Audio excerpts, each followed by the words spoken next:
okay for the connection. Hare Krishna. Hare Krishna, Ishwara Prabhu, welcome. Dandara Pranam. Dear devotees, yeah, to everybody for forgiving me. Actually, I've been class.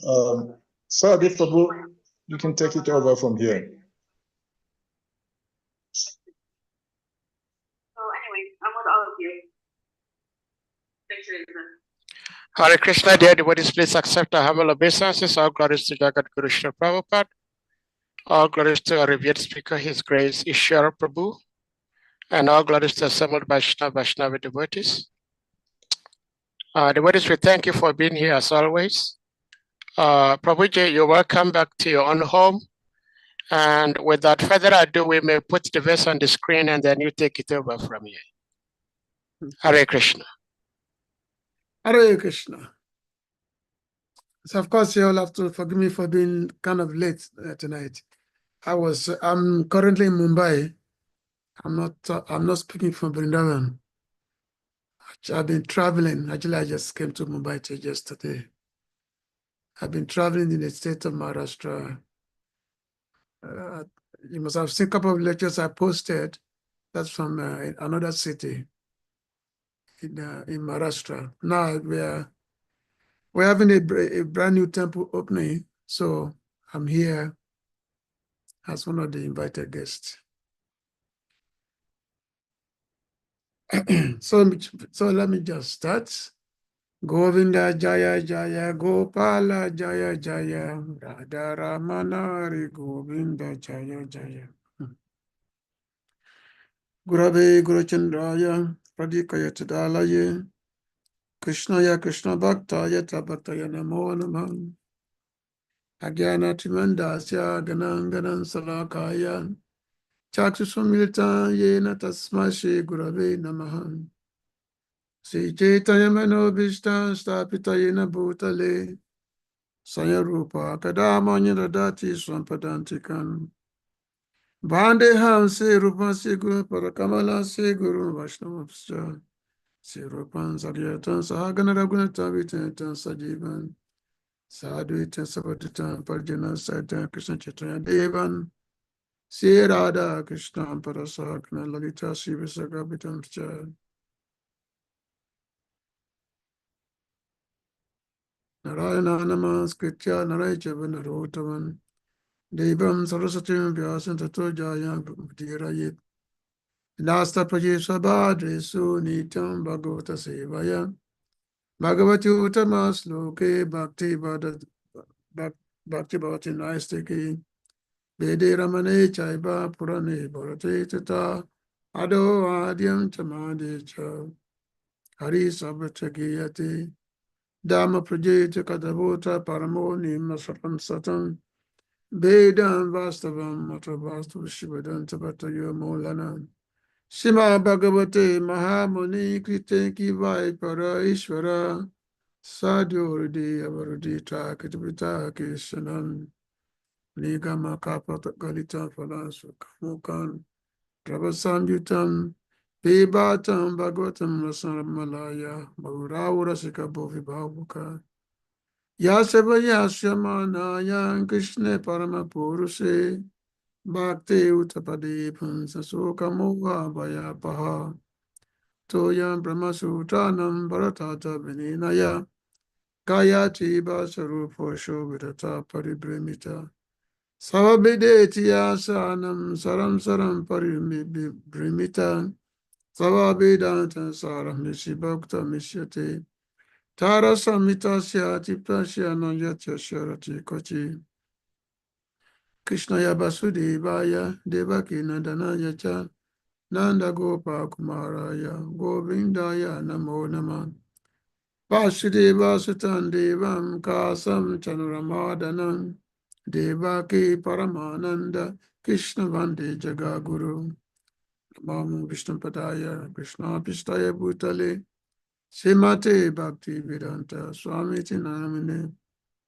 Namaste Saraswati Deve Gauravani Pracharine Nibisesa Sunyavadi Pasuta Desatarine Vanchakapaturubhyasa Kripa Sindhibhya Evacha Patitanam Pavanabhibhyo Vaishnavibhyo Namo Namah.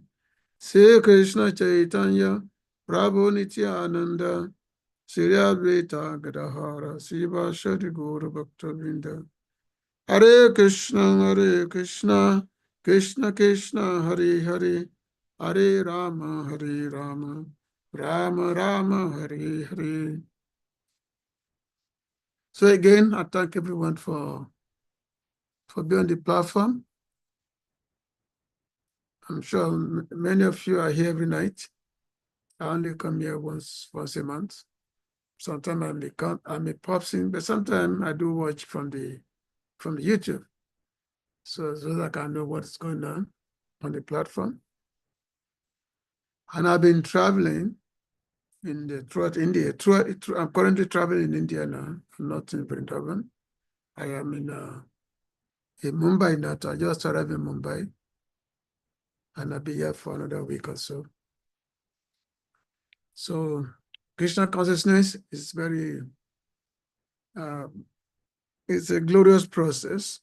Especially the movement, the Hare Krishna movement, the Hare Krishna society, ISKCON society, which is mainly set up for the propagation of Krishna consciousness. So it's very auspicious movement, very, very auspicious process. And it's all very wonderful. Everything is wonderful, like Prabhupada said that. So we continue on the discussion of the Bhagavatam. Srila Vidura is speaking with he had asked question to Maitreya Muni. Now Maitreya Muni now begin to speak to Vidura. So first we read the text, and then I will say something on the text itself.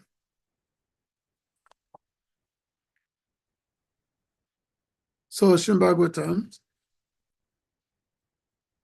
Bhagavatam, third canto, chapter 5, text 28. He talks Vidura with Maitreya Muni. So Pyansa Guna Kalatma Bhagavad Drishti Gochara Atmanam Vyakarudatma Visvashyasya Shisikshaya.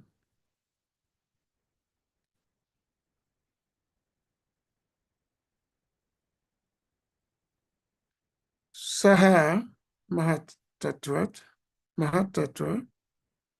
Api also Hamsa Purusha plenary expansion, Guna chiefly the quality of ignorance, Kala the duration of time, Atma full consciousness, Bhagavat the personality of Godhead, Drishti Gochara range of sights, Atmanam many different forms, Vyakarot differentiated, Atma reservoir, Visvashya the will-be entities. Ashya of this Sikshaya generates of the false ego.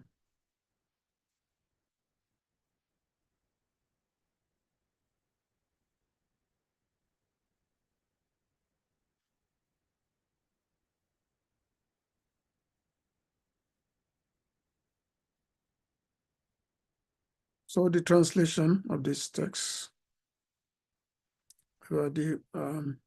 Thereafter, the Mahatattva differentiated itself into many different forms as the reservoir of the would-be entities. The Mahatattva is chiefly in the mode of ignorance, and it generates the false ego. It is a plenary expansion of the personality of Godhead with full consciousness of creative principles and time for fructification. The plenary expansion of the personality of Godhead with full consciousness of creative principles and time for fructification. Purpose. The Mahatattva is the via medium between pure spirits and material existence. It is the junction of matter and spirit, wherefrom the first ego of the living entity is generated. All living entities are differentiated parts and parcels of the personality of Godhead. Under the pressure of first ego, the conditioned souls, although parts and parcels of the Supreme Personality of Godhead, claim to be the enjoyers of material nature. This first ego is the binding force of material existence. The Lord again and again gives a chance to the bewildered conditioned souls to get freed from this false ego. And that is why the material creation takes place at intervals. It gives the conditioned souls all facilities for rectifying the activities of the false ego. But he does not interfere with their small independence as parts and parcels of the Lord.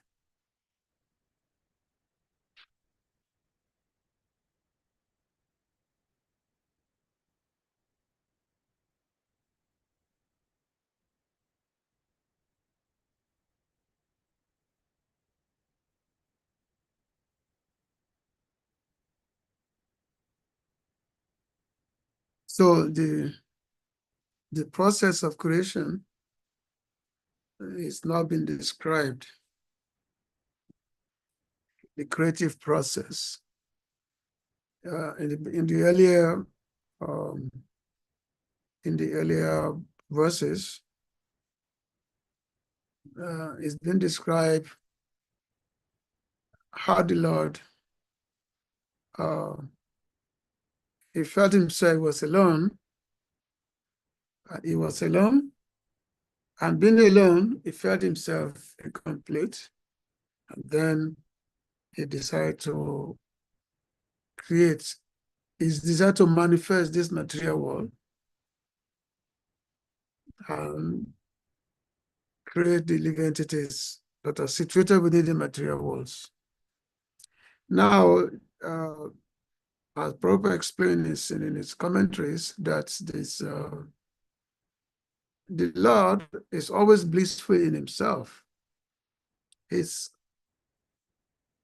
always complete. It's not that it's just because this material world is not there, so therefore the Lord is not feel himself incomplete. The Lord is Krishna is called Atmaram, is Aptakam. His desire is always fulfilled. He's always enjoying himself. And this material world is just one portion of the Lord's manifestation. This material world, it's called Ekpat Vibhuti. Ekpat means 1/4. The whole manifestation of the Lord, the majority of the Lord's manifestations is the spiritual world. So it's called, spiritual world is called Tripada Vibhuti. Tripad means pada, one pada, which means ek pada, do pada, dvi pada, tin pada, chatupada. So 4 pada, pada means quarter.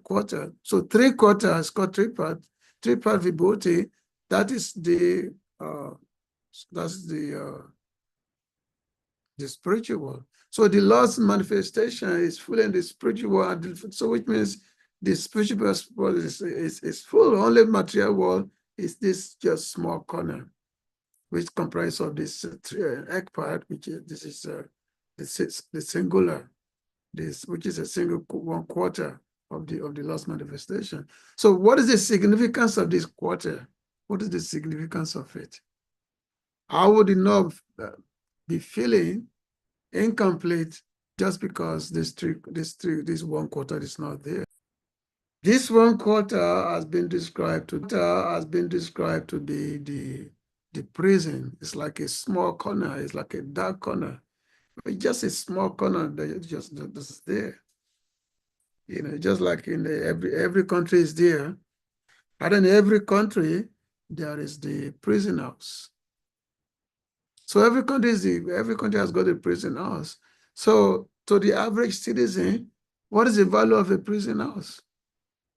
The prison house has no value because the prison house is the place where the criminals are kept. So who give a thought of the prison house? The prison house is a place where the prisoners are kept. So similarly, for those who somehow who disobey the Lord, who do not want to cooperate, who want to turn their face away from the Lord, you know, there's another biomuka. Biomuka means external. Bai means external. Muka means face. Turning one's face away from the Lord. This is called biomuka. Turning one face away from the Lord instead of turning one face towards the Lord, but turning one face away from the Lord, thinking that there is one want to enjoy independently from the Lord. So therefore, we are in this material world because we have the desire to be the enjoyer. We have the desire to be the controller.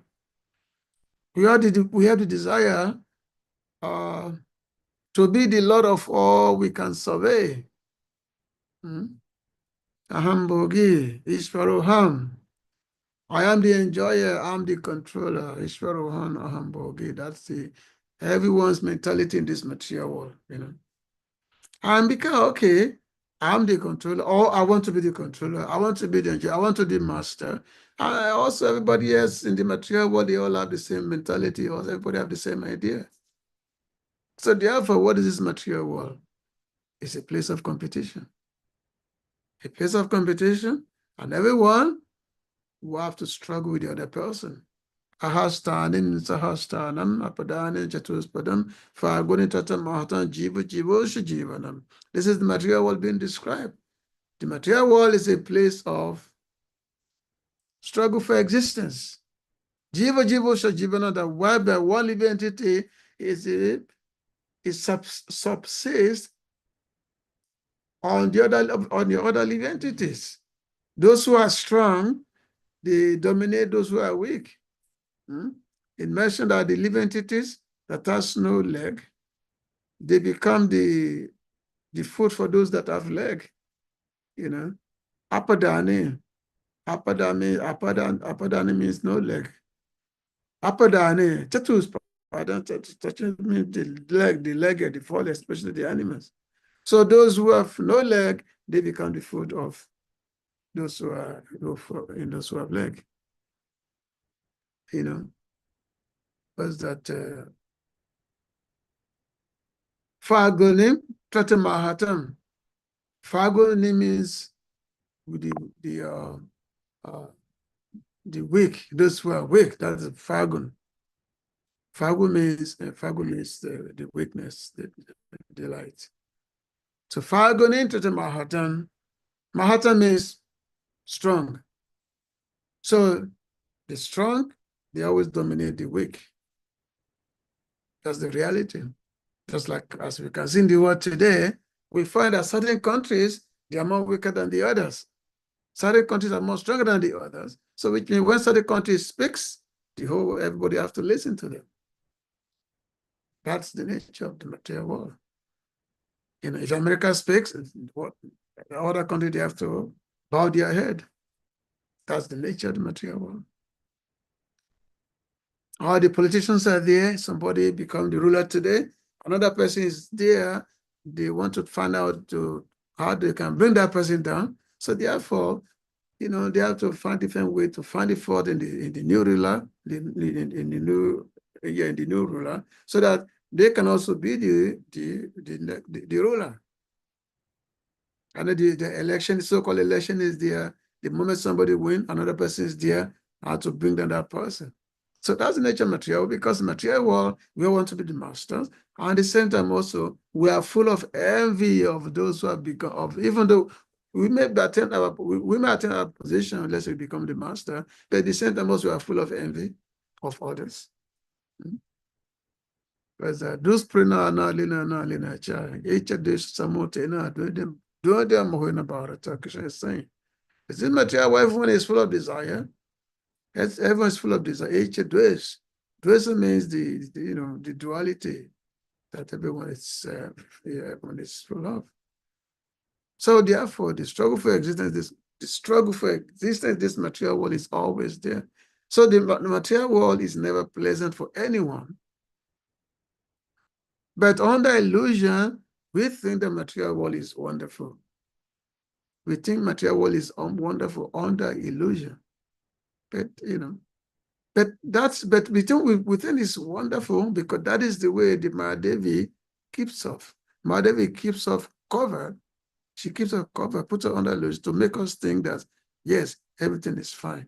And if something is not fine, then we have to be making way. We have to be finding a way to make adjustments.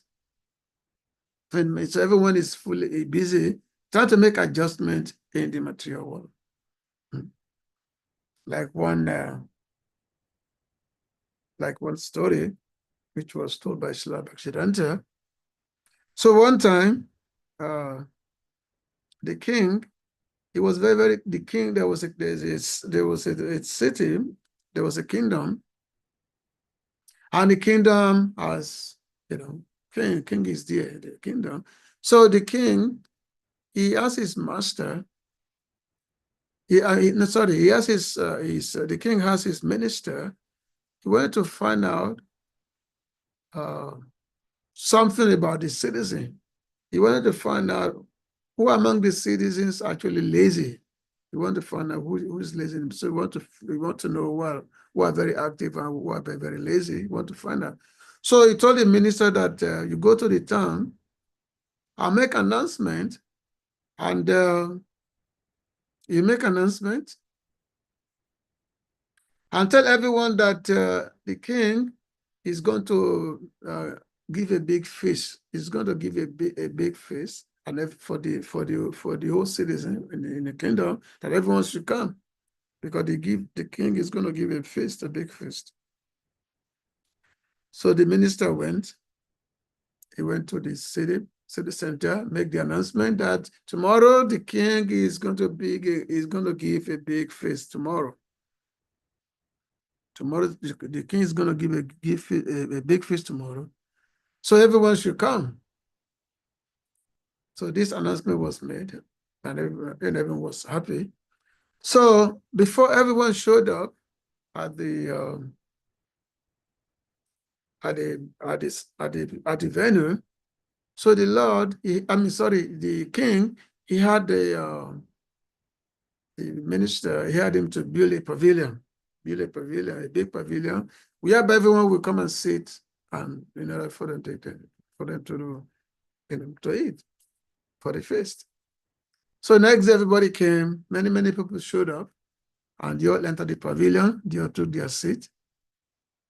And when they took their seat, so the king, he told the minister that now, set this thing on fire.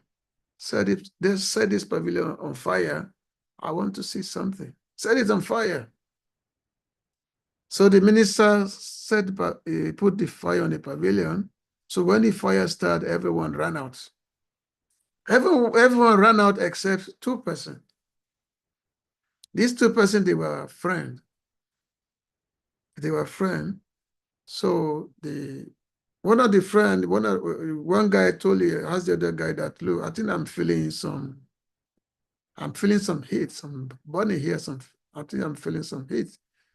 So the other friend told him, maybe you can just turn a little bit. Maybe you can just turn the other side. If you feel him burning, just turn the other side. So you can see that these two fellows, they are so lazy, they cannot get up.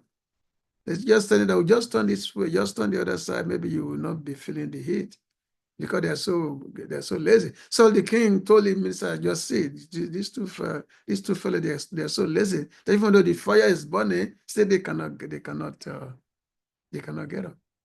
That's how lazy they are. So that is the nature of material world. Everyone here is so lazy. This is lazy in the material world, even though sometimes we are preaching, just everybody come, hear this message of Christian consciousness. People say, no, they're too busy, they don't have time, or they give so many excuses why they cannot listen to the spiritual message, which is for their own good. So why did the Lord create this material world? Why did he create it?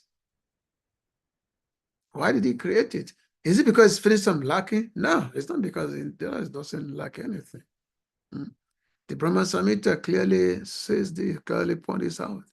How the material world is just one small portion of the spiritual world, just one small portion. So the living entities who are deeply asleep in material energy. So when the Lord, he wanted to benedict, he was very, very compassionate. So he wanted to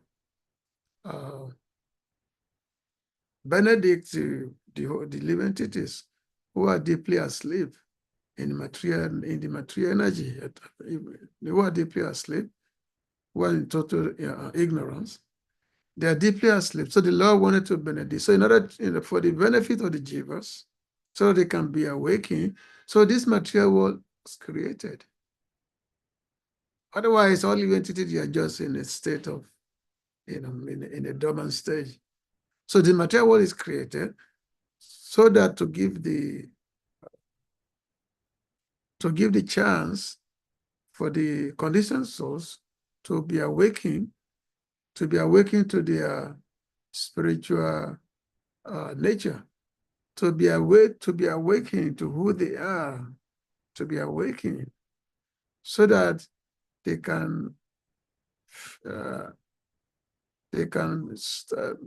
finish their journey in the material world. They can actually go to where there is light. Ashatoma Jyoti Gamaya. Ashatoma Jyoti Gamaya. This is the Vedic statement that Ashatoma Jyoti Gamaya. Asat means worthlessness. Asat means what is not worth anything, darkness basically. So Vedas, it said Ashatoma, that stop this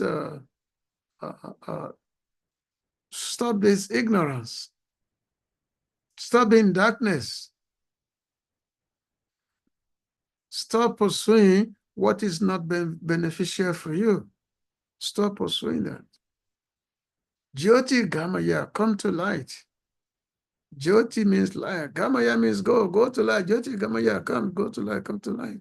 This is what the Vedas is calling, that Judah, come to light, come to light. So the Vedas is calling upon this. But still, no matter how much the scriptures saying, or the great sages, they are saying that come, but we always say that no, I don't want to come.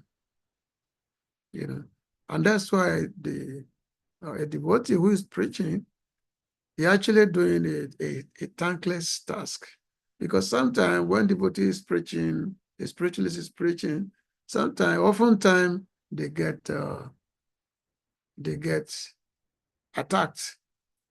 Oftentimes. Even though a devotee is a well-wisher and to, share Krishna consciousness with people, still a devotee is often, a preacher is often tortured by the very people that he wants to benefit. Just like in the Western world, we find the case of Jesus Christ, who was killed by the very people that he want to elevate. He was killed by them. So we have many different even acharyas, who who experienced the same similar faith. So many, you know. The most memorable one in our line is Haridas Thakur, who was because the king telling him that what is this Hare Krishna that you are chanting?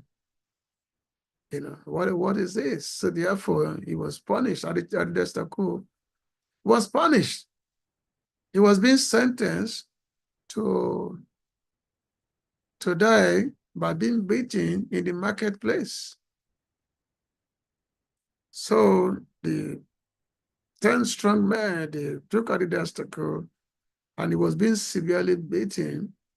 He was being beaten severely by the servant of the king, so that he can die. And they beat him for several days. They beat him still. Haridas will not die. Because actually, as he was being beaten, he was not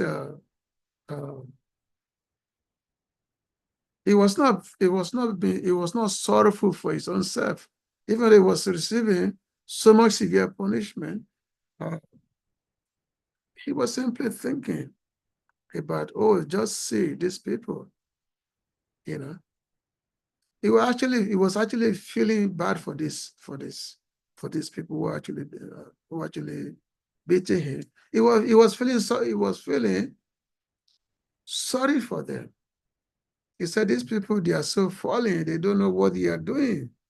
And as a matter of fact, he was even begging the Lord for these people. He was begging he was praying to say, my dear Lord, please be merciful on these people, be merciful on them. So after being beaten in several marketplaces for a long period of time, you know, and they didn't die. So these persons who are beating him, like very strong men who are beating Haridas Thakur severely, when they saw that Haridas Thakur was not dying, so they started feeling anxiety that, oh, this man is not dying. If you know, the king is going to, you know, the king is going to punish us because this man is not dying. So they beat him, and then they say, Haridas, die. You know, if you don't die, you know, the king is going to chastise us. We are beating you. You've been beaten through about 20, how many places? Like 27 marketplaces, something like that. So many marketplaces. He will be taken from one marketplace and he will be beaten, going so many places. Still, the man is not, the Haridas Thakur was not dying. You know, he was simply chanting Hare Krishna, Krishna Krishna, Hare Hare, Hare Rama, Rama Rama. He was such a severe beating. So these people, they were feeling anxiety. Oh, you are not dying, and the king is going to punish you. So Haridas Thakur said, "Oh, I'm giving you the anxiety. So you are full of anxiety because I'm not dying. Okay, don't worry, I'm going to die." So Haridas Thakur, because being a yogi, so he closed his eye, so he became lifeless. So he became lifeless. So these people, they became very happy. His torturer became very happy. So they took his body to the palace. So they said, "Oh, now Haridas is dead. What should we do with his body?"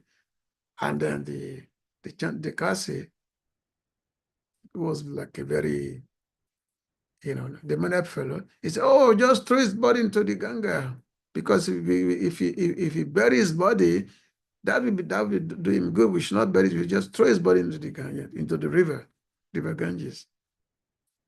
So then of course they threw Haridas' body into the Ganges. And then immediately Haridas wake up because he had entered Samadhi, so they thought he was dead. But when they threw his body into the Ganges, he wake up from his Samadhi and chanted Hare Krishna, and then he swam, you know, across to the other side of the Ganges. And then the king, when he heard that Haridas was not dead, so the king was very, very surprised, and he became very, very fearful, begging forgiveness from Haridas. So now, when this episode during the Chaitanya Prabhu's Mahaprakash Lila, at that time, Chaitanya Prabhu, he was calling many devotees. Many devotees was calling them, and he was describing many devotees. He was, glorifying many of his associates, his devotees. He was telling them about their background. He was telling everyone about their background, how great they are, being the devotee of the Lord. He was so Mahaprabhu, Chaitanya Prabhu was calling different devotees. And then he called upon Haridas Thakur. And I said, so Chaitanya Prabhu said, oh, do you hear Haridas? Just hear me. When you are being beaten by the servant of King Hussein Shah, when you are being beaten, do you know that I was there? I was present there. When you are being beaten, I could have immediately killed all these men. I could have immediately killed them, but you were praying for them. So therefore I could not kill them. Because you are praying for them, So I could not kill them. Because you are praying, you are praying for their welfare. So my dear, you are praying for you are asking me to be merciful on these persons. And all the beating, all the whips that they were giving you, I was actually taking that upon myself. I was actually taking all the beating upon myself. And Chaitanya Prabhu, then he showed this, he said, yes, he said to prove it, look at my back. And Chaitanya Prabhu, he showed his back to all the devotees. And all the devotees, they saw that on the back of the Lord, there's so many whips. There's the marking of the whips on the Lord's back. The Lord said that I was taking your beating. I was taking it. So Haridas Thakur, he was simply absorbing he was absorbed in the thought of the Lord, while the Lord was taking care of his punishment, was actually taking his punishment. So the material world, it's the devotee, they perform a thankless task in trying to benefit the conditioned souls. But still, the conditioned soul will not listen. Jiv Jago, Gora Chanda, Bole. Kota Nida Yawa Maya, Pisachira, Bole. That's wake up, conditioned soul. How long are you going to remain in the lap of Maya? How long? Wake up. How long are you going to remain asleep? How long are you going to remain asleep? But still, no matter how much you try to call the living entities, they will not awake. They will refuse to hear. They will say, no, I'm too busy. I'm too busy. Even some are preaching to say, yes, okay, what you are saying may be good. Okay, you say it could be to channel recreation, render devotional service.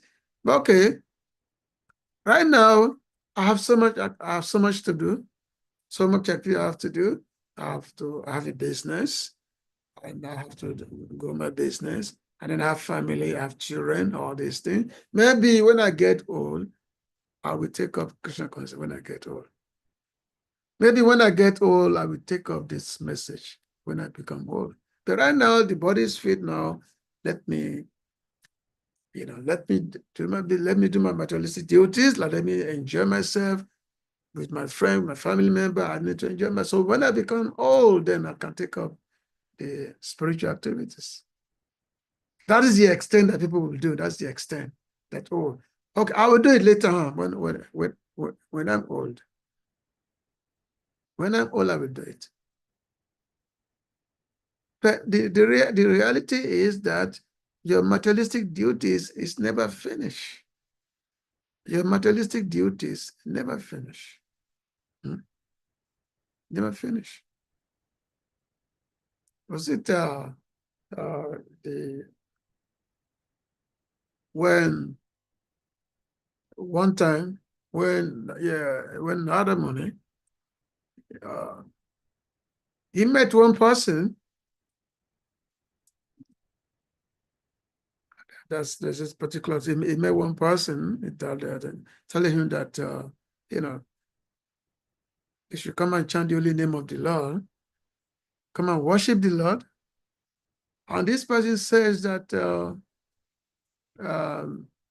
he want that, he want to be, that when he actually gets to, it's a long story actually, but just to make the story short, he said that when I become old, I will take up the spiritual activities, devotion, when I become old. And then at his old age, then he was approached by the sadhu that now, my dear man, now you've done your business, you're successful, you marry, you have children, and all your children are now grown up now. They've become self-sufficient now. Now it's not time for you now to take up spiritual activities, to start taking up the holy name of the Lord, So, but the man replied that, yes, you are right, but my children, they also have children. I want to be, I want to be able to play with my grandchildren. I want to be able to play with them. And every man will, when they play with the grandchildren, they get so much happiness. So much happiness is there when you have your grandchildren on your lap. So let me play with my grandchildren. Yes, I remember just a few days ago, one of my friend devotees, we used to be promoted together in America. So I saw him. Everybody's become old now. I just saw his video, and in that video, he was like on his forehand. He was like just like a horse, and then he had his grandchildren. They were on his back, and he's going. He said, "Go, go, go, go, go!" So his grandchildren, they were on his back, and his grandchildren, they were like that. This is. So he's getting happiness that way because he's able to. His grandchildren were like maybe 3, 4, 5 years old. They say, "Oh, grandfather, go this way. You are there is at the house now. Go this way." So it was this. Person was telling the son that I want to play with my grandchildren. So maybe after that, then I can take up I can devote my life to spiritual life. So in this way, this person died. And when this person died, what happened? He became a dog in his next life. So when he became a dog in his next life, and then as a dog, because he was very, very attached to his house. So he was in the front of his house, always, was howling. The dog was always barking in front of his house because he saw that he built a very beautiful house, very beautiful mansion, but his children, they were simply enjoying themselves like anything. They don't even care for so they don't even care for the wealth which their father have left behind. So this man, in the form of a dog, he'd be barking in front of the house. But when these children, when they see a dog barking, because it became a street dog, when they see a dog barking, what they do, they were simply throwing stones at this dog trying to chase away this dog. So that is the result of materialism, of material life, trying to be successful. Then your next life become a dog in your next life. So therefore we say, Jeep Jago, living entity, wake up. How long are you going to stay in this mess of materialistic activity? How long are you going to stay in this darkness? Wake up, sleeping souls. So that is a real purpose of material creation. So we're going to be, material is beginning now, the descriptions of the creation, beginning from Mahatattva. The Mahatattva, which is basically the combination of all the materialistic elements. The Mahatotva is there. Mahatotva is like is the material nature on which in the all manifests in the dormant state become fully before it becomes fully energized, which means it is a sum total of all material elements. This is called Mahat Tattva. It is a sum total. And it's this Mahat Tattva that the Lord glances at. The glance of the Lord glances it. And when the Lord glances it through his glance, then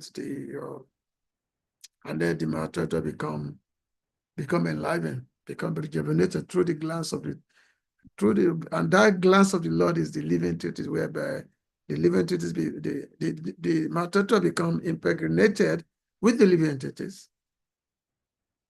So now we're going to be hearing of how different elements, how they generated, starting from ahankara, starting from force ego, starting from ego. There are 8 elements. Now, when Lord Kapila describing in the later chapters of this canto, we're going to be hearing from Lord Kapila. He's going to be describing the Sankhya yoga, the Sankhya, which is the description of the material elements. There are 24 elements of material nature, 24 elements. But we're just going to include there are 24, which means there are the gross elements, the sorrow elements, then the material nature, the 3 gunas. So altogether there are 24 elements. There are 24 which describe this material nature. So this is called Sankhya Yoga. And so Lord Kapila described it, and also in the 11th canto in the Uddhava Gita. So Lord Krishna also fully described this also. This elements. That if one can understand the constitution of these 24 elements, this Sankhya Yoga. If one can understand it, then one can understand the futility of this material world. One can understand it. So as when we studied the Sankhya Yoga, from when Lord Kapila started speaking, when Lord Kapila, when he started instructing his mother, so this we're going to be understood. So this matrimony is beginning to describe the creation of the material world, to the creation of the material world to Vidura. And because when we learn the science of God, so part of the science of God is to understand everything, not just that is the science of God include knowing the creation, the creative elements, how the creation was done, and how we become involved, how we become entangled in the creation.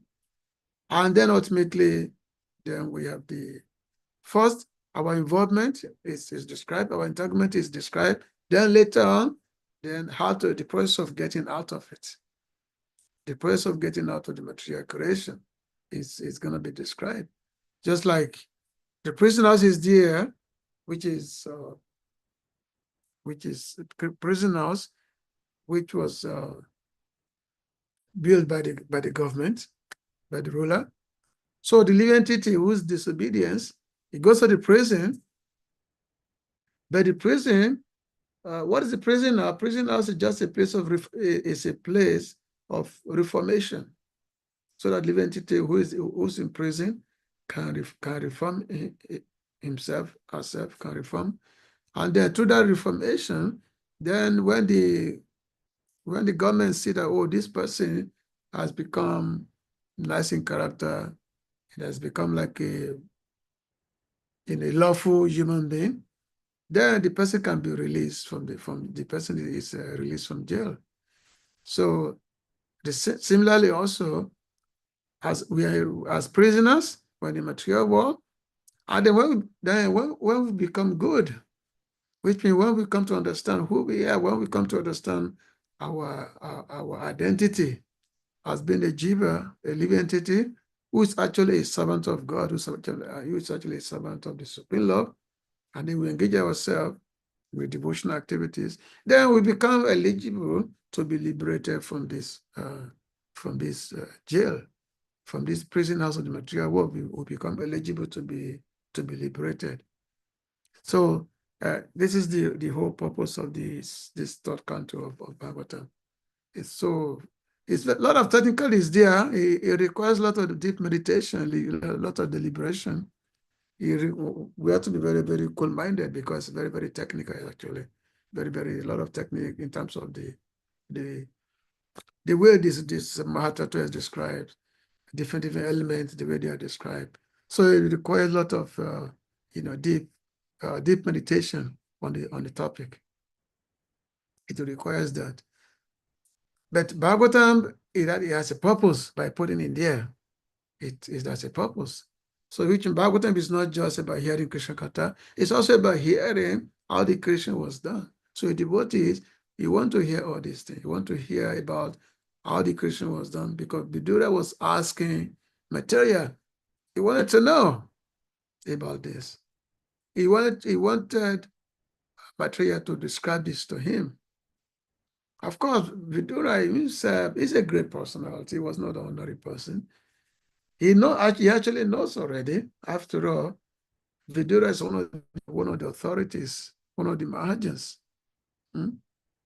He's one of the Mahajans of the universe. He's Yamaraj. But what's that? Swayambhu Narada Sambhu, Kumara Kapilo, Manu, Pralado, Janako Bhishmo, Bali Bayasaki Bayam. So Yamaraj was telling his servants, followers, that there are 12 authorities in this universe. 12 authorities are there. Swayambhu, Narada, Sambhu. Swayambhu means Lord Shiva, Lord Brahma. Narada means Lord Narada Muni. Shambhu means Lord Shiva. So there are 12 authorities. So Brahmaji,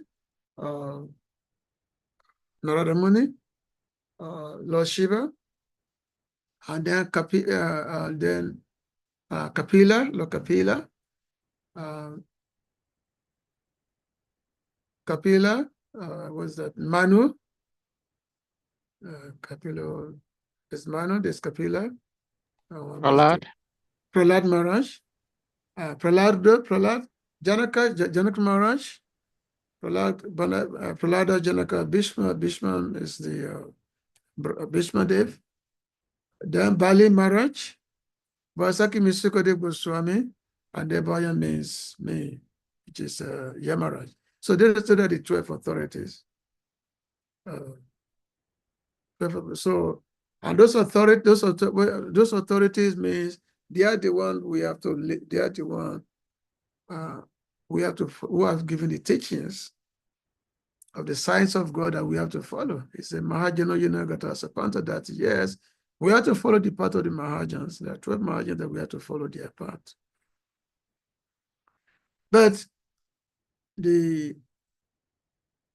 because the great Mahajans, they also want to relish hearing about the Lord. They relish hearing about the Lord's activities, how the Lord is creating the material world, how the creation is going, how the maintenance is going, and how the destruction is going. Because there's creation, there's maintenance, and there's destruction. Because this material world is always undergoing this process of creation, maintenance for some time, stay for some time, and then destruction after some time. That always goes on eternally. It's going on like that. So because that has going on all the time, because the living entities is always living. There's so many living entities are there in the material world. who have not awakened to their eternal nature. So therefore, there's constant creation. There's also constant dissolution. That's what we always go around. So the great authority, where they ask this question to another sadhu, and then the sadhu will be described. So even though Vidura, he already knows this topic, but still, for our benefit, he is asking. So you think we can do it whenever we want? That's why I gave you the paper. So for our benefit, he It's 4 o'clock, get out. who is that? Please mute. So for our benefit, the Vidura asking these questions to Maitreya, and especially Maitreya, who had just listened to Lord Krishna himself. You know, Lord Krishna described all these. He had described all these topics to Uddhava, and Maitreya was also there. So whatever Maitreya heard from Lord Krishna, Vidura was very much interested to hear. He wanted to hear what Maitreya had heard from Lord Krishna.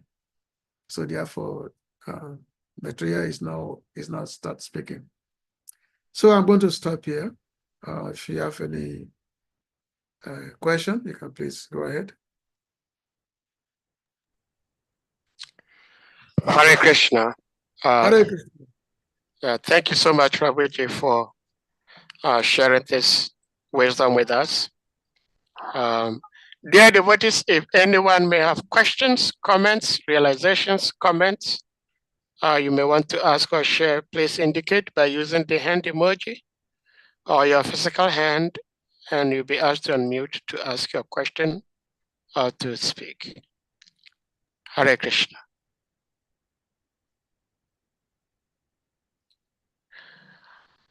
Shri Shara Prabhu, I have one quick question. You said that the 11 entities are in this material world because this material world is like a prison. And the scriptures say that. I've heard so many devotees say that. So I am now a prisoner, but I do not know my offense. What did I do to be put in the jail? Is there any reference anywhere what the 11th entity did for the 11th entity to be thrown into this crazy jail called material world? Hare Krishna. Well, your offense is that you refuse to serve, to be a servant of the Lord. You turn your face away. You want to compete with the Lord. You want to be the Lord of evil. You're challenging the supreme authority. When you challenge the authorities, then you become an offender. If you challenge the government, you want to be rebellious, then you go to jail. So that is your offense, that you challenge the Lord's authority. That I want to be the controller. I want to be the enjoyer. Okay. No one's going to fight with you. Want to be the enjoyer? Okay, so this material world is created for you, which is actually a prison house. Because why? Because material world is under is being governed by threefold miseries. The three laws of nature is there. The three gunas is there. Sattva, Rajas, and Tamas. And then you have the this Sattva, Rajas, this goodness, passion, and ignorance. These three modes actually describe the nature, which actually the condition of the living entities in the material world. That will determine how their life is. But the main thing is that the threefold miseries that is there, by which the living entity can actually come to start asking them, why am I suffering so much in this material, in this world? Why am I suffering so much? You know, you have threefold misery. The miseries which given by your own mind, adhyatmic. The miseries given by other living entities. Even though you don't trouble someone, see, there's always some person want to trouble you. That's adiabatic. And then the misery given by nature, natural calamity. Just like now in America, now you have the fire going on in California. Big fire. People don't want it, but it comes. So much enjoyment is there, but you cannot enjoy what you have. You have fires going on, you have tornadoes going on, and all over the world, flood is going on, tsunami is going on, earthquake is going on everywhere. Practically every single day you wake up, you read something, oh, there's such a natural calamity here, natural calamity there. It doesn't matter Africa, Asia, Europe, don't talk about everywhere, everyone, we're all over the world. So these threefold miseries should actually, when a person is actually become intelligent, they should be thinking, why these problems all the time? Is there a way to get out of this problem? But if you want to get out of the problem, it's not possible to think you can get out of the problem within the material, because that's the constitution of this material world. It's this threefold misery. That's the constitution of the material world. So which means the only way to get out of it is to get out of the material world. So you become a prisoner because you challenge the law's authority. You want to be the master. You want to be the Lord. You want to be the Lord of what you can survey. No, you're asking that why, this, because that's another ignorance, that why should I be suffer? Because you want to be what you are not. Well, that's why you're suffering. That's why you are here as a prisoner. So the Veda is calling you, come to the land of the free. Come to the place where you can be free. Jyoti Gama, that's what the Veda is saying. There's a dark place where you can be free. Come there, come there. Come to that place where you can be free. But we are so stubborn that even though we are being called again and again to come, we say, oh, we like this place so much. We like it. We like this place so much.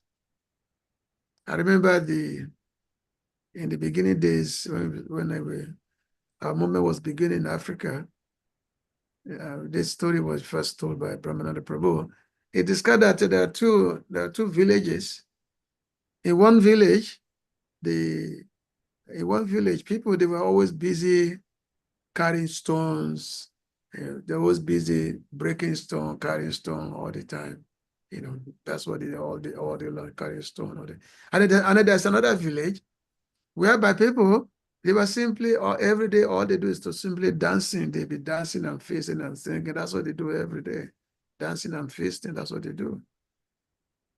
So the people from the village where people always dancing, that's what they do, dancing and feasting. They were calling upon the other people that come to us, come and join us. Why do you keep breaking all this stone every day? Just come and join us. Come to us, come and join us.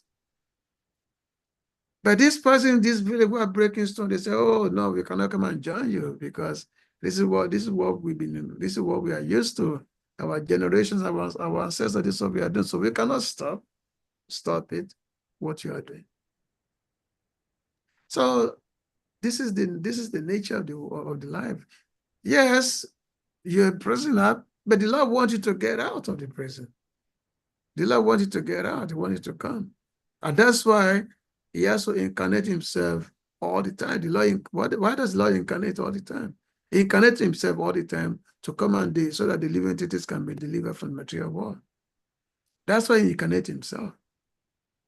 You're here, even though you're on your own accord, but at the same time, the Lord is also very, very merciful for you to get out. So he comes and again, he comes. He comes again and again so that you can be benefited from that appearance of the Lord. You can see the Lord's pastimes if you are fortunate. because all those who see the Lord's pastime, they all get liberation, if you're fortunate. But the Lord comes again and again for the benefit of the condition. So that's why he comes. He gives the principles of religion, and those who have become devotees, he gives them happiness, he gives them protection. That's why he comes. Hare Krishna. Well, Hare Krishna, Prabhuji. Well, thank you for the answer, but I still have a trouble with this question I have. And even though I appreciated the answer you gave, but my worry and concern is that, well, if we are being told that we revolted against God, or we disrespected God, or whatever it was, which was like an offense or a crime or whatever, and then God sent us here, that means that at some point we were not here. That means that we were with the Lord. And if we were with the Lord and could still be so stupid to revolt against him, what is the guarantee that if the Lord releases me from this jail and I go back to him, I will not commit same mistake and come back here again? Yeah, that is always the question that people are always asking. Was I there before? Was I with the Lord before? If I was there before, why did the Lord allow me to come here? Yeah, and if I was there before and I'm here now, and I go back and then I go back, then I may come back. So which means, what's the point of going there? What's the point of going to the spiritual world? That's always the question. But if you are ready to really hear what the acharyas have written, the acharyas have written is that we were never there in the spiritual world. We were never there. We were always, as living entity, we were in the marginal position. Yes, we are spiritual energy because Jiva is a Krishna, is part of Krishna Shakti. Tatastha Shakti, the marginal energy, that's what the Jiva is. Now the Jiva, being a Tatastha Shakti, he has independence to either look towards the Lord or to look away from the Lord. So the independence is there, being a Tatastha Jiva, Tatastha Shakti. So now, when you are given a choice to either look towards the spiritual world or towards because you're in the imaginal line, Srila Bhaktivinoda Thakur, you are describing this very, very nicely in the Japa Dharma, that the Jiva is in the marginal position, and because there is no knowledge of the spiritual world, knowledge is not there, so material will look attractive to the living entities, because by looking at the material world, the living entities think that, oh, this is a wonderful, wonderful place to be. I can be the master. I can be the enjoyer. Then, so therefore, the living entities look away. That's called Bhaimukha. Bhaimukha means turn the face away to the material. And the moment the living entities turn the face away to the material world, then the living entities become captured by Maya. The living entities capture material energy. And once you are captured by material energy, she puts you underneath, wrap you up nicely, and with a potency, it's called Avatnaka, which means the covering potency. So you are covered over. So with this cover over, then you don't know yourself. You are covered over with ignorance. Maybe you don't know who you are. You think you are this material body. You become forgetful of your spiritual nature. You become forgetful of that. Because of that desire to enjoy material energy. So that desire to enjoy material energy is the only crime. It's the crime of the living entities. And then you are in material world for eternity, basically. And when have you been, since when have you been here? So the Acharya, they've described it to be Anadi. Anadi means from beginningless time. Since the beginningless time, you cannot even count. So it's when the living entity has been here. But the opportunity to really wake up is there. To opportunity to wake up to really who you are is there. So that's why there's very scriptures. And that's why the Lord comes again and again. That's why there are sadhus who preaches. That is so that you can actually go to that place that you really belong to. You can go back, you can really go to that spiritual nature. Again, whenever of course, I know that this issue has been debated so many times by this kind of devotee that, oh, we went spiritual before. Therefore, let's go back to the spiritual world. But the point is that if you have to be reflective enough, that yes, I just said, which actually makes more sense, that we were never there. The other way, if we were there, then if you go back, if you go there now, which means again we can make the same mistake again. We can again become envious of the Lord again.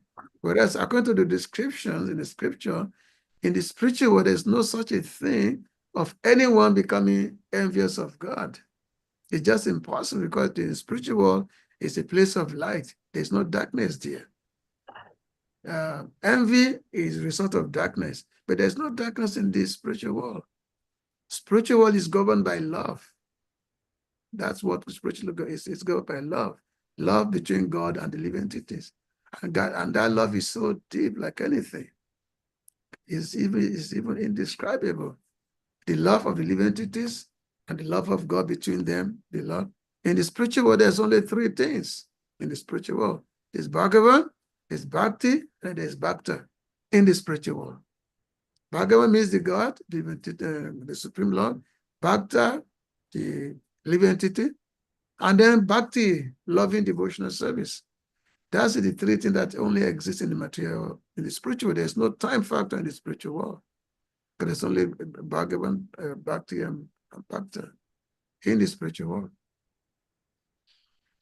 So, Well, as we become more understanding of this philosophy and become willing to accept the reality, then maybe this can become much more meaningful. As a matter of fact, I think I was giving a lecture yesterday in Pune, and one person was asking me the same very question that you just asked me now. I don't know if you can watch that video. So the one person was asking the same question that you just asked me now. So it's not the first time. I must have gone through this several times. Yeah, Prabhuji, I think I'm happy somebody also asked you the same question, because sometimes some devotees say, "Oh, you don't need to know how you got here. When you're able to go to the spiritual world, you would understand."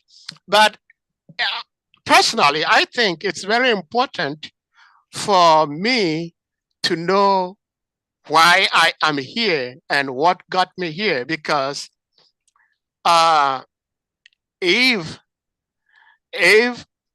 Krishna says that whoever goes to his abode never comes back here, my understanding is that, okay, when I go there, there is no way I will ever come here. That's what Krishna is saying in the Gita. But when the devotees and the same scriptures say that this place is a hell, that means that I was in that spiritual space, and then I did something crazy, and then I was pushed down here. But that's why I think that we tried to have this discussion some time ago, which some devotees were not very happy with. But I think it's a very important topic to be discussed for devotees to have some understanding as to what really the situation is, because we need to understand why we do what we're doing. Certain certain things we may not be able to understand now, but at least we should try to make the effort to understanding it. And if we cannot understand it, we pray that maybe the Lord helps us to understand and do what we need to do. But one question I will ask you, Prabhuji, is that, does that mean that the living entities in the spiritual world do not have independence? Because we were saying that we are the marginal energy. It's a taksha shakti. So that is the taksha shakti. Sorry. We can choose either to look to the spiritual world or look down to the material world. We have that independence. But does the living entity in the spiritual world also have that independence, or the living entities in the spiritual world have no independence? Living entities always have independence. And the independence is because the spiritual is governed by love. It's a place of light. And the independence actually become much more pronounced in the spiritual world. So what is the difference between there's no limit to how much living entity can love the Lord in the spiritual world. So what is the difference between the living entities in Goloka Vrindavan's independence and my independence, me in this material world? What is the difference? Because you independent, because you are given the choice to either look towards the spiritual or material world. You're given that choice, but you don't have the knowledge of it. And because you have no knowledge of it, so therefore you made the wrong choice. It's the wrong choice that you made. That's why you're here. Because you are given that choice, that independent, that choice to choose it. Because the Lord will never force you. The Lord will not force it. Krishna will never force you to love him. So which means you really have to decide. So because the Lord does not force us to, because love cannot be forced. So the love has to be one has to use one's own in nature to develop that love. So and once that love becomes developed, and it actually grow deeper and deeper and higher and higher and higher. There's no limit to it. No limit. So in the spiritual world where there is no darkness, so there's no such a thing as being envious or being jealous and that. Spiritual world is just not like, it's just not that. It's a place of light. There's so much happiness, so much joy. Lord Brahma said, Shiya kanta parama purusa kapatavo Duma bo michinta mani gana metoya mamitan kata gana na tagaman mapivansi priyasaki chidana the jyoti paramapita dasmabita. So the Lord Brahma is describing the spiritual world this way. It says in that place whereby the ground it's not like normal ground. The ground is all like gems, the ground. And in spiritual world, when people talking, they are singing, their talking is like singing. And when they are walking, it's like dancing. And whereby the trees is all full of kapavictions, all desired trees. And they just complete content, complete satisfaction. And the love that is there between the Lord and the living entity is just so much, there's just no way to describe it. So who will ever say, oh, let me think of something different? Who will ever, which means the proper use of independence is to always say, oh, my love towards the Lord must be enhanced more and more, more and more. And the more that love is enhanced, the more the Lord also, there's also reciprocation. Reciprocation. Even if a living entity should have the desire that, oh, let me go to the spiritual world, the Lord will not allow it because of the underlying love that is there, the underlying love, But it's just not there. Even we talking about this way, it's all part of our own covering. They are covered. And especially we are so comfortable here in this material world. We are so comfortable, even though we are hearing the message of the spiritual world, that is still, because we are so comfortable, we still don't pay so much respect. It's like, we say, oh, it's okay, I'm going to go to the spiritual world, this and that. But we are so comfortable in the material world. We are not afraid of being this material world. So, which means the whole concept of going to the spiritual world is not something that we actually take serious. It's something like, oh, okay, let me do devotional activities, then I'm going to go there. But we don't, the point that we are not afraid of this material world, we are not afraid of it. We take everything for granted. The living, actually, just like when Lord Krishna was fighting with Agasura, when Agasura, the demon, came to Vrindavan, and Agasura, he assumed this huge farm, big snake, huge farm. So when Lord Krishna saw this huge farm of Agasura, even Krishna was amazed. God, he's going to say, look at the extent of Maya. The Maya, so the Maya covered the living entity in such a way that living entity can assume such a position, trying to be something in the material world. So the reality is that we are not afraid of being here. We're not afraid at all. But all the great devotees, when you read their prayers, they're always very fearful of the material existence. They're always very, very fearful when you read their prayers. And they will be praying the Lord, my dear Lord, I'm here because of my own doing. Please bestow your grace upon me. Allow me to get out of here.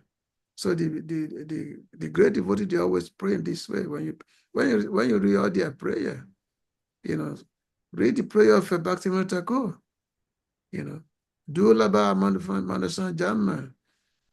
I'm here in this material world, because of my own ignorance. And then now I've attained this human form of life, which is very rarely attained. And if I don't worship you, my dear Lord, so which means I've misused the purpose of this human form of life.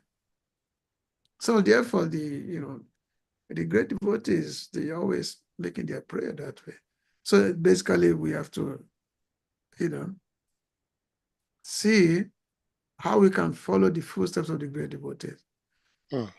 All this, we should not, I don't think we should be, having challenging questions so much that, we have to be reflective. We have to really be afraid of this material. We have to be afraid of it. Well, we're going to be here for a long time. It's just as simple as that. We have to make a determination how we can get out. That's the thing, how we can get out. So Prabhupada did not so much emphasize that we were never there. But he only emphasized that let's go there, back to Godhead. Let's go back to Godhead. That's Prabhupada's emphasis. That yes, this material world is a nasty place. Let's get out of this. Let's get out. Because my world is becoming hellish all the time. It's becoming worse. It's always worse anyway. Still, it's like every day it's become more and more, especially Kali Yuga. Kali Yuga becomes such a nasty age, especially such a nasty age.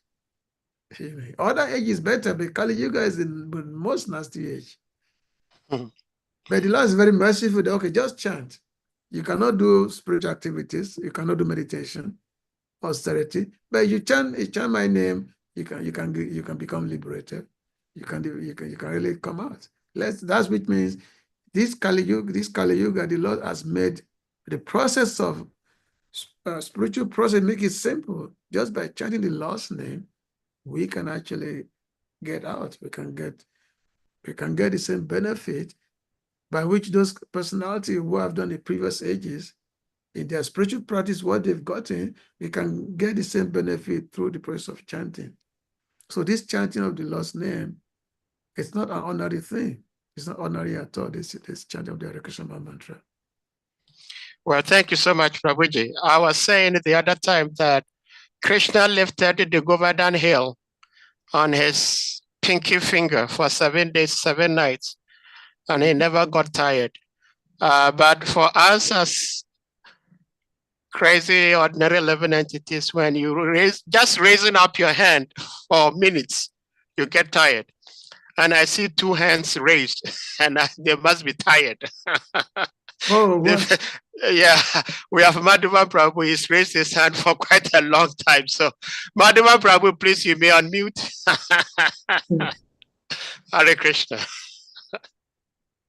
You are still muted. Oh, Okay, good. Prabhu, thank you for giving me the opportunity. Actually, Hare the Krishna. hand was hard. I thought I would withdraw the hand. I'm so sorry, Prabhu. Thank you very much, Prabhu, for giving all this very wonderful lecture and then giving us your time. And please, Prabhu, there's an aspect I'm a bit confused. When you mentioned that the giver has never been in the spiritual world, what I was thinking is that we're originally there and we have all our freedom, just like Krishna also. But out of curiosity, we just want to know what's happening in the material world.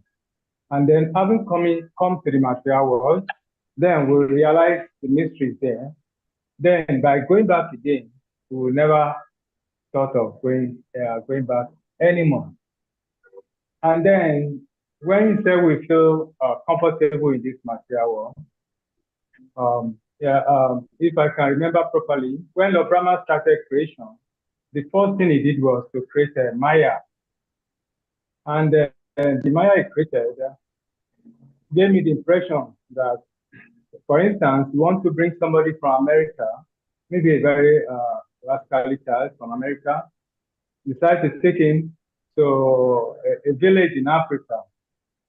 I think the best thing for that child is to create an illusion, so that, because if he could understand the difference, he won't be able to live in that village. He can even commit suicide. But by creating some Maya or some situation for him, and for him to start thinking that after all, he's not doing too badly, then he'll be able to live in that village. So that's my own idea. I don't know where I went wrong there. Hare Krishna. You've been following properly what I've said. First of all, Brahma did not create Maya. He is not the creator of Maya. Brahma himself is under the control of Maya as long as in the material energy. Maya is Krishna's energy, not Brahmaji. Maya, Krishna has two energy. You have material energy and then you have spiritual energy. The spiritual energy is what controls the spiritual world, and material energy is what controls the material world, and that is Maya. That's Maya. And Brahma himself can also be under the influence of Maya. So Maya is Krishna's energy. It's not. It's and actually Maya Davis is doing a thankless task of keeping the living entities here in this material world. She herself is Krishna's energy. She's Krishna's servant. She herself. But the living entities, because of their stubbornness, turn their face away from the Lord. So therefore, Mahadevi, she has to do all her effort to keep them here in the material world, because they don't want to, turn their face away. So that is that. And then, of course, again, we have repeated again and again that yes, in the spiritual world, you are never there. The whole idea of being envious or questioning the lost authorities this is all due to ignorance. But this ignorance is not. There's no ignorance in the spiritual world, because ignorance means darkness. Ignorance means darkness. There's no darkness in this. There's no darkness in the spiritual world. Spiritual world is full of light. It's a place of light. Yeah, when in the place of light. I was thinking the moment he has that feeling, he has to drop away from the spiritual world. They just never did. Okay, but the point is that there is the thought of being trying to be the master. That thought alone is due to ignorance, because it's due to the covering of ignorance. But ignorance is not there in the spiritual world. That's what we are saying. There's no ignorance in the spiritual world.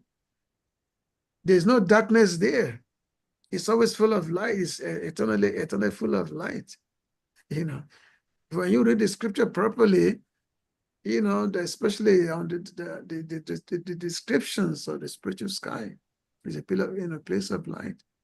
So how can we talk of darkness when there's no darkness in that place? Maya has no place in the spiritual world. Maya make us forget the Lord. You know, Maya make us thinking for us to be what we are not. But the Maya is only in the material world, not in the spiritual world. So this is something we just have to be reflected more and more. Yeah. Well, thank you. Thank you very much.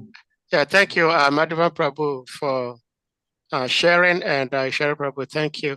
We have Thakur Murari Prabhu stand up. Thakur Murari Prabhu, please, you may unmute. Hare Krishna. Hare Krishna and Prabhu, please accept my humble obeisances.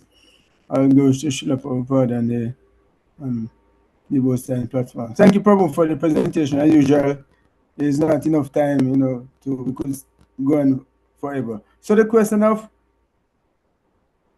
how did they get here? How did I get here? Or whether I are, you know, all of us. So it's a question that, well, I would say quickly, if one finds oneself in the forest, then you realize it's not the place for you to stay. So you have a choice. You're going to wonder, how did I get here? Or you're going to say, how can I leave from here? So the choice is yours. Maybe later on you could say, how did I get here? But the more important point is, how can I leave here? Because you know that is not a place to be. Okay, so you have that choice. But it's a question that it's very deep. Yes, how you want to know. But I found out that there are two reasons. I'm not sure, I can't say where I got it from, but in scripture, two things: hate and desire. Hate the Lord for being number one, and desire to be number one.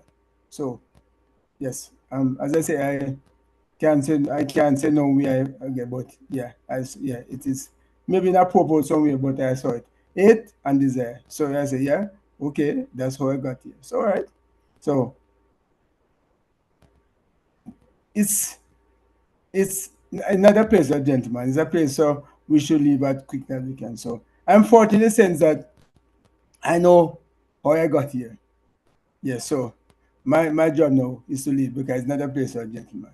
So yes, thanks for the presentation. Hare Yeah, Krishna. get out of here. Get out of here Yes. first, and then I think that after you finish, after you deliberating, you can start think, oh, how I made that mistake? You know, how did I made such a mistake of being that nasty place? You know, how did I make that mistake? Yeah.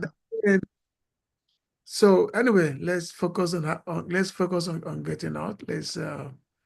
Let's be more serious in our our cultivation of Krishna consciousness, our saranas, our association, and we should associate only with those devotees who are serious, and be more serious in our chanting.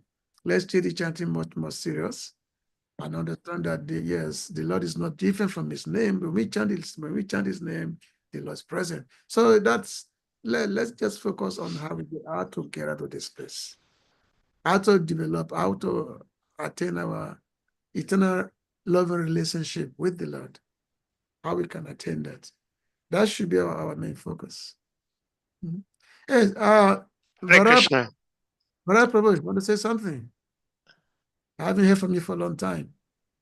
Well, okay, after that, we'll go to Harichakra Prabhu. Shravara Prabhu, go ahead, please. Dandava Pranam Prabhu. All glory to Prabhupada. All glory to your wonderful service. Thank you for the enlightenment. Very nice. You seem to be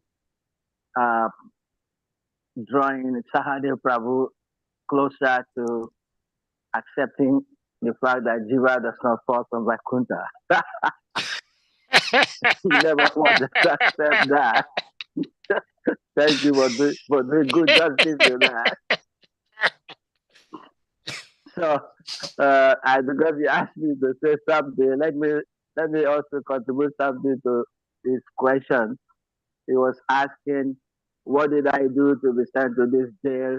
I have no knowledge of my offense. But Srila Prabhupada told us that just like when you were a child, you did so many nasty things, you've forgotten, but your parents can still remember. And for that reason, they've decided where to send you, what school to send you, what area to put you in life, because they saw your tendency from childhood, what you were doing. You could not remember, but your parents can remember. Even in this life, not to talk of the life before now. What you did when you were young, when you were a baby, or when you were a toddler, you cannot remember them. So how do you want to use the argument of not remembering or not knowing your offense for being sent here? You cannot. Because even in this life, there are many things you did when you were young that you cannot remember, but your parents can remember. So Krishna can remember. He's our parents. He can remember why we've been sent into this conditioned world right from time immemorial. He knows it. He knows why. And then for that reason also, there are many witnesses. There is the sun, the moon, the night, everything. There are witnesses that are going to witness against you. Oh, you've forgotten, but we were there. We saw you doing this, my dear. So there are many witnesses against this jiva soul. So he has no argument to say, well, what did I do wrong? So anyway, thank you, Prabhu. I'm very happy that you throw more light on this subject here today. Thank you very much. Hare Krishna and Happy New Year. Hare Krishna, Prabhu. Hare Krishna. Hare Krishna. Yeah, in fact, I forgot to say Happy New Year to you, Ishwara Prabhu. Happy New Year. Happy New Year to everybody. Yeah, Hare Krishna. Shri Hari Chakra Prabhu, please you may unmute. And thank you, Shivabara Acharya Prabhu. Hare Krishna. Hare Krishna. Prabhu, thank you very much for the class. And, my question is a follow-up of what Pradev was asking and the answer you gave. You said we the givers, we are the marginal energy. That we have the tendency, we can look away from Krishna and we can look towards Krishna. So those of us who looked away from Krishna, we fell into the material energy. So my question is, so can some of the givers who were some of the marginal givers who were on the marginal energy, is it any possibility that some of them might not look away from Krishna, that they will fall from there straight to the spiritual world?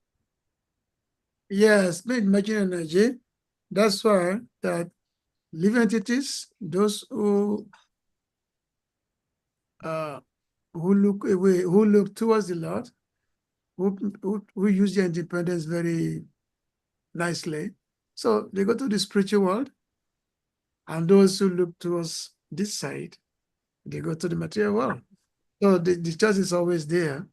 And so that's why we have those we call Nitya Siddhas. Nitya Siddhas are those living entities who never look towards the material world. Their vision is always to the spiritual world. And as a matter of fact, majority of the living entities who are coming from the body of the Lord, the Tatastha Shakti is the Lord's body, the Lord's energy. So majority of the living entities coming from that, majority actually make the right choice. They go to the spiritual world. Only the very, very minority come to the material world. So that's why I said in the beginning that the whole creation of the Lord is the 4 parts. 3/4 is the spiritual world, and 1/4 is this material world. So, which means the majority of entities go to the spiritual world. Only the minority and this material world who look away from the Lord. So therefore, you're here. So to just simple way to answer your question is yes, those entities who use independent properly, they choose that spiritual sky. They choose it. And those entities who think they can be the master, they can be the enjoyer, then they stay here in the material world. So that if I understand what you are saying properly, then it means that even the Nitya Siddha. Can you hear me? Yeah. Yeah. Yeah, we can hear you. So if I'm understanding properly, then it means Even the Nitya students, originally, they were also not in the spiritual world. They were on the marginal side. And they decided to look towards the Lord. That's why they went to the spiritual world. Is that how it is? No. Well, simple question, yes. Again, there's just no time. There's no time factor. Because the time factor is only in the material world. The time of beginning, when did it happen? That's never the key, because there's just no timing. The Lord is eternal. The living entity is also eternal. So at what point does living entity make that choice? No, there's no estimation. There's just no estimation. So therefore, the scripture did not go deeper into that. Did not just say, okay, maybe a certain time. But the scriptures gave you the idea that yes, at some point, just I say at some point, when the jivas are manifested from this marginal energy of the Lord, those jivas who are manifested who look towards the spiritual world, they go to the spiritual world, and those who look towards the material world, they can come to the material world. That's what the scripture said. You know, the living entity eternally is always part of the lost energy. It's coming from the lost body. Location say, "Mamai vaso jiva loke jiva bhuta sanatana." All living entities are my eternal fragmental parts. It's there in the chapter 15 of the Bhagavad Gita. Mamai vaso jiva loke jiva bhuta sanatana. So every living is part and parcel of the Lord. It's the Lord's energy. It's coming from the Lord.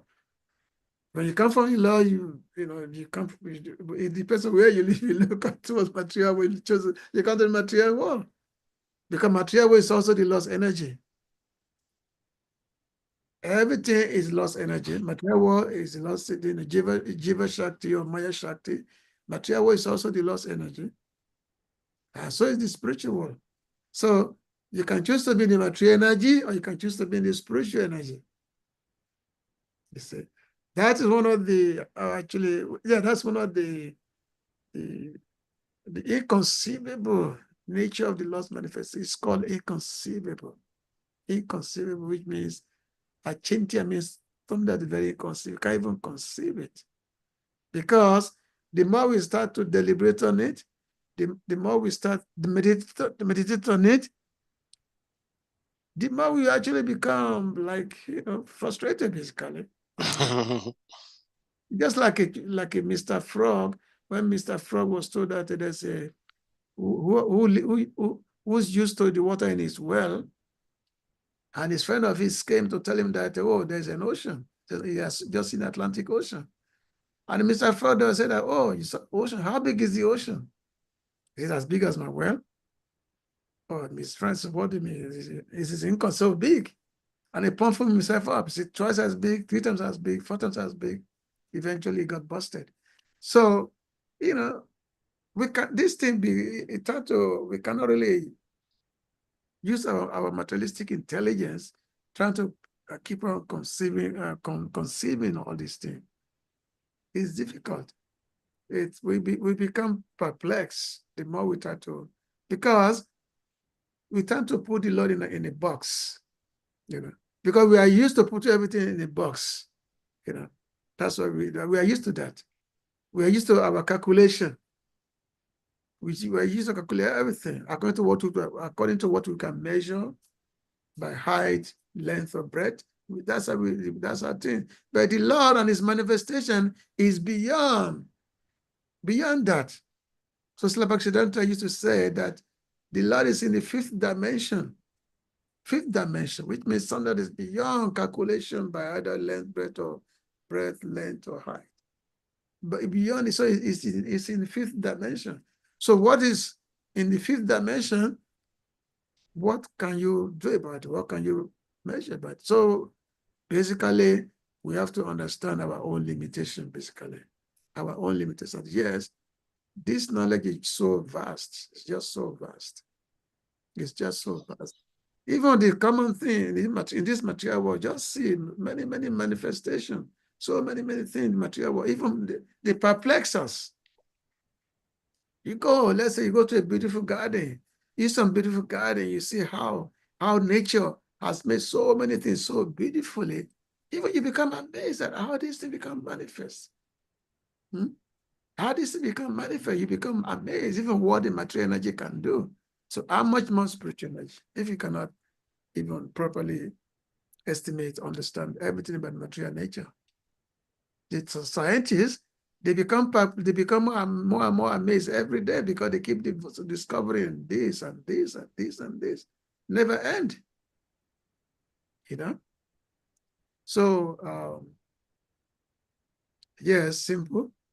Some entities, fortunate entities, when from that energy and magnetic potency, they look towards the spiritual. They are always there. And those unfortunate ones who choose to be here, so they are here in the material world. But being material world, you can go to the spiritual world. And some nature see there, they come here, but when they come here to the material world, they come here to preach. Like Srila Prabhupada and so many great acharyas, they all come here to preach only. They don't come here because like to be like us. They come here to spread Krishna consciousness, to tell us about what we had forgotten. Well, thank you so much, Prabhuji. I understand, I believe all of us, we understand that it's quite late to your time, but we have one more hand up. And Prabhuji, if you may be willing to take that, and then we will bring this to a close. Thank you so much. Shrimavara Prabhu, please, you may unmute. Hare Krishna, Hare Krishna. Thank you Hare very Krishna, much for giving me Prabhuji. another chance. Hare Krishna. Well, I think if I understand well, Arishaka Prabhu's question, Prabhu is saying something like, it looks like the marginal living entities are only in the material world, which is not what I think the scripture is saying. The marginal living entities, the jiva, are both in material and the spiritual world. But Krishna himself said in chapter 15, 16, that there are two classes of this marginal living entity. There are two classes, the fallible and the infallible. So it's not that the marginal are only in the material world. The marginal, because there are two types of expansion of Krishna, Swabhinasa and Abhinasa. Those are the direct expansion, which is different forms, unlimited. But there are also those that are from the marginal energy, the marginal energy, I mean the fragment part of him. So there is the Swabhinasa and Abhinasa. So it is not that it is only in the material world that the marginal living entities exist. They are also in the spiritual world. But there are two types. That's what Gita says. There are two types. 15, 16 says there are two classes, the fallible and the infallible. So the Nitya Siddhas actually come from the spiritual world. But they are so much conscious of where they have come from that they do not get allured by what is happening here. They have so much remembrance of where they've come from. But we, like Prabhu said, we become so enamored that we have forgotten. We become comfortable here. We don't even know we've come from somewhere. That's what makes the difference between us and the Nitya Siddha. They could remember always. They know that they're tourists. They've come here for a purpose and they want to get back. They don't get enamored by what is happening here. We, because we've been here for too long, we become so caught up that we've forgotten that we even come from somewhere. You see the difference? So it's not just a little clarification for Arishaka Prabhu that Nitya Siddhas are not necessarily marginal, living entities who are come from this world. No. They are Nitya Siddha because they come from the spiritual world where the fallible living entities exist. I'm sorry, the infallible living entities exist. They are the infallible type. And when they come here, they are so pungently aware that this is not their home. We are not in that level. That's why we are called fallible. Thank you for giving me an opportunity to say something. Thank you very much. Hare Krishna. Yeah, just again, Hare Krishna. before we close, the marginal means this detached means that line, that fine line. It's not in the material world. It's that fine line. It's called the line of demarcation between the material and the spiritual world. So that marginal, which means, yeah, you have the Chit Shakti, and you have Achit Shakti. Chit Shakti means the spiritual energy, the Achit Shakti means the material energy, and then the Tatastha Shakti, that's the middle one. And that Tatastha Shakti is what it's the manifestation of the living entities, by which some in the spiritual world and some in the material world. So that's just the simple description of that. So I guess we can stop here. Yes. Thank you so much, Shri Ishwara Prabhu. And again, Happy New Year to you, big brother. And dear devotees, we thank you all for your participation as always. And we're going to humbly request you all to kindly unmute. And we all chant Hare Krishna Maha Mantra to express our appreciation to our revealed speaker, His Grace, Ishwara Prabhu, for sharing his love and wisdom with us today. Jai. Hare Krishna, Hare Krishna, Krishna Krishna, Hare Hare, Hare Rama, Rama Rama, Hare Hare. Vancha kalpataribhyascha kripa sindhubhyeva cha patitana pavanebhyo vaishnavabhyo namo namaha. Ananta Kuti Vaishnavrinda ki jai. Yes, Ishwara. Hare Ishwara Prabhu ki. Jai. Hare Ananta Koti Vaishnava. Jai Prabhu.